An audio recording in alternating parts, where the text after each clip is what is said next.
What would you do if your dream garden, the one you poured your soul into, was stolen by the neighbor you thought you could trust? That's exactly what happened to Sarah Miller, a woman who thought she'd found her slice of paradise in a quiet suburban neighborhood. After years of city life, honking horns, crowded sidewalks, and the suffocating grind, Sarah and her husband, Jake, craved something different. Jake, fresh off years of military service, wanted peace after the chaos of deployments. Sarah dreamed of a backyard where she could plant roots, literally and figuratively, for their kids to grow up safe and free. They found it, a cozy 2-story house with a front yard that screamed potential and a backyard that was a blank canvas of dirt. It wasn't perfect, the lawn was patchy, the roof leaked a bit, but Sarah saw magic in that barren soil. She could already picture rosebushes, shrubs, and a row of rare trees that would be the heart of her garden. Sarah threw herself into the project. She spent hours researching saplings, picking ones that were tough but beautiful, just like her. Jake helped when he could, digging holes or fixing sprinklers, though his new job kept him busy. Slowly, the backyard came alive. Sarah's saplings took root, stretching toward the sun, and every time she watered them, she felt like she was building something lasting. The neighbors seemed nice enough, small talk about kids or the weather, but one stood out, Linda, the woman next door. Linda was in her late 40s, with a smile that was a little too wide and a habit of popping over yin and vy Ted. She loved gardening, or so she said, but Sarah noticed something off. Linda's compliments about Sarah's garden felt less like praise and more like envy. She'd linger by the fence, staring at the saplings, asking questions that seemed too pointed. Sarah brushed it off at first. Just neighborly curiosity, right? Then one afternoon, everything changed. Sarah came home from errands, swung open the back gate, and froze. Her saplings, her pride and joy were gone. The soil was torn up, fresh footprints trailing straight to Linda's fence. Her stomach dropped. It wasn't a mistake. Someone had stolen her trees, and those footprints screamed Linda. Sarah wanted to march over and demand answers, but she held back. She wasn't one to fly off the handle. Instead, she checked the yard, hoping she'd missed something.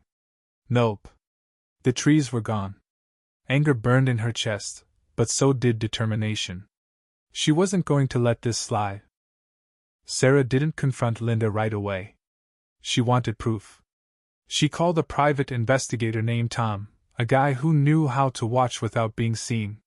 While Tom did his thing, Sarah decided to send a message. She planted a new tree in Linda's yard, not a real one, but a clever fake designed to attract bees. It was petty, sure, but Sarah wasn't aiming to hurt anyone. She just wanted Linda to think twice before crossing her again. The bees showed up right on cue, buzzing around Linda's garden. Sarah caught herself smirking as she watched Linda flail, swatting at the air. Game on. But Linda wasn't playing games. Things got worse. One day, Sarah heard shouting out front. She peeked through the window and saw 2 men in suits, one with a clipboard, pointing at her house. Linda stood nearby, arms crossed, looking smug. Sarah's heart raced as she stepped outside. The men were from the Homeowners Association, there to inspect her pool, her pride and joy for unauthorized construction. Linda had filed a complaint, claiming Sarah hadn't gotten the right permits. Sarah's blood boiled. She had every permit, every document, but Linda was twisting the rules to hurt her. This wasn't about trees anymore. It was war. Sarah called her lawyer, Emily, a sharp woman who saw through Linda's nonsense.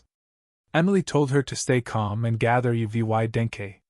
Sarah did just that, pulling together permits, emails, and photos to prove her pool was legit. But Linda kept pushing. Sarah's security cameras caught 2 figures sneaking onto her property at night, messing with her gate and trees. The footage wasn't crystal clear, but Sarah knew Linda was behind it. She filed a police report, her hands shaking as she told the officer, "This is harassment. I want them arrested." The cop, Officer Brooks, was sympathetic but cautious. They needed more to pin it on Linda. The tension was unbearable. Sarah barely slept, replaying Linda's smug smiles and veiled threats. Then came the HOA hearing. Linda played the victim, whining about how Sarah's pool disrupted the neighborhood. Sarah stayed cool, presenting her evidence like a pro. Emily backed her up, tearing apart Linda's claims. The board saw through it. They dismissed Linda's complaint, and Sarah walked out feeling like she'd won a round. But she knew Linda wouldn't stop. Sure enough, Linda escalated. One rainy afternoon, Sarah got an email from the HOA. Linda had appealed, doubling down on her lies. Then, a knock at the door. Sarah opened it to find Linda, flanked by 2 lawyers, looking like she'd just won the lottery. "You've had your fun with the HOA," Linda said, her voice icy. "But I'm suing you for defamation and emotional distress. You've ruined my reputation and you're going to pay." Sarah's jaw dropped. Defamation? Linda was the liar, the thief, the one tearing their lives apart. But this lawsuit wasn't about truth. It was about breaking Sarah. Sarah didn't back down. She and Emily built a defense, using every piece of evidence, the footprints, the footage, Tom's reports. Jake was her rock, reminding her, "This is our home. We're not losing it." The lawsuit dragged on, draining Sarah's energy but not her resolve. In court, Linda's lies unraveled. Her claims of distress sounded absurd next to Sarah's proof of harassment. The judge ruled in Sarah's favor, dismissing the case and ordering Linda to pay Sarah's legal fees. It was over. Sarah stood in her garden one last time, the sun dipping low.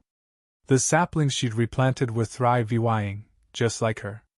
Linda's reputation was in tatters, her schemes exposed. Sarah had fought for her home, her family, her peace and won. But the scars lingered. Was it worth it? She'd reclaimed her sanctuary, but at what cost? One thing was certain, no one would ever take what was hers again. Thank you for taking the time to listen to today's story on Store of Good Stories. If this story touched your heart or made you think, don't forget to hit like and share the video to spread this positive message to more people. And if this is your first time here, make sure to subscribe and turn on the notification bell so you won't miss any of the meaningful stories we share every week. Your support is the biggest motivation for Store of Good Stories to keep bringing heartfelt and valuable stories to you. See you in the next video. Thank you for taking the time to listen to today's story on Store of Good Stories. If this story touched your heart or made you think, don't forget to hit like and share the video to spread this positive message to more people. And if this is your first time here, make sure to subscribe and turn on the notification bell so you won't miss any of the meaningful stories we share every week. Your support is the biggest motivation for Store of Good Stories to keep bringing heartfelt and valuable stories to you. See you in the next video.